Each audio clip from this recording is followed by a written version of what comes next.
Mark, an extraordinary game of cricket, an extraordinary finish.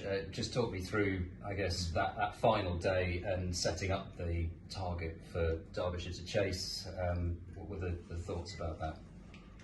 Right, so sure thing. I mean, the final day was really all about the third day, which was a stunning day. Obviously, only losing 2 wickets with the captain batting the whole day and getting us 150 in front.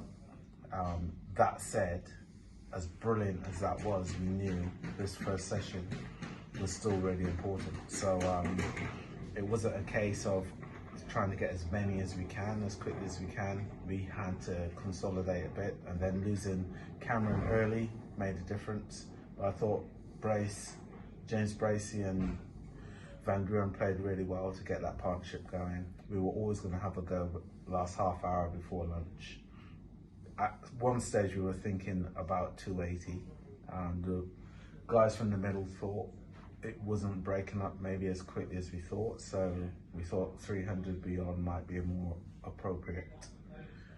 An hour within the chase, that seemed a bit generous, I must admit. But that said, I do think it actually made for a better game, because I think getting 3 early wickets might have killed the game somewhat. So Derbyshire getting ahead of the game and going quite well gave them the confidence to keep going and gave us the opportunity to get wickets.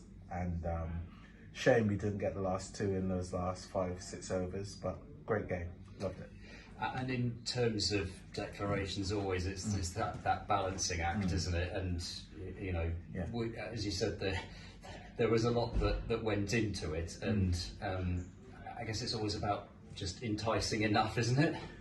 Yeah, that's right. So we didn't want to put it out of sight, and then Derbyshire didn't think they can get the runs. It was always a case of dangling a bit of a carrot, and we thought about 4.8 would be the right rate from the start to try and keep them interested.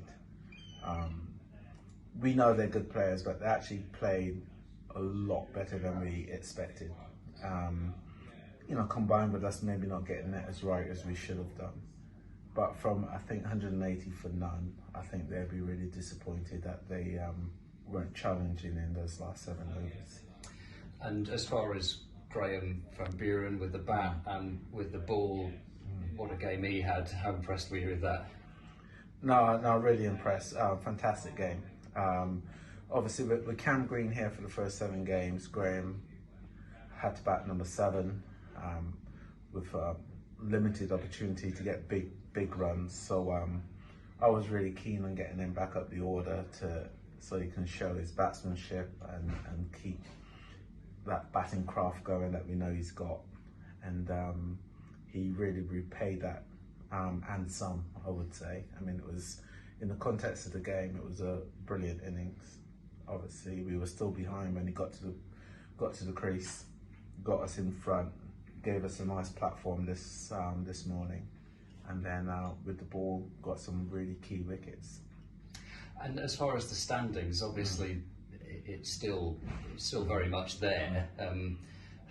Was that a consideration at all in terms of pushing to be level with Derbyshire, or risking being quite a way back from them? How did you see that balance, and how are you seeing the position now as far as the rest of the season? Yeah, certainly. We felt as though the first 7 games we played some really good cricket, but we thought we are a few points behind where we should be. So the next 7, we thought we have to be more ambitious, more courageous, and with that mean, you know, there's a bit of jeopardy. You're going to give the opposition a chance to win, but at the same time it gives you a better chance of winning the game as well.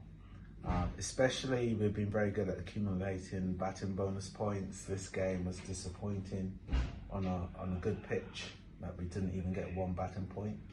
So I think chasing the win, we had no choice. And looking ahead to the next game, Glamorgan, another side right around Gloucestershire in the standings, another key game. How are you seeing that game, and in terms of the side shaping up? Yeah, same again. The kind of Kookaburra ball is kind of shaping our side for us, really. You know, a lot of the data says that high speed and spin are getting most of the wickets, so that's probably something that we'll pursue at Cardiff, and just making sure from, you know, day one that we can really invest some time in the middle and get some scores and put the oppo under pressure. So I never believe in a must-win game, because I always, and I say this to the players all the time, you know, all games I want to win, so I don't feel as though any game should be defined any differently. So I've never played in a must kind of lose or must draw game. So, but another high performance down there, get the better of Glamorgan. We'll be doing everything we can to walk away with a win.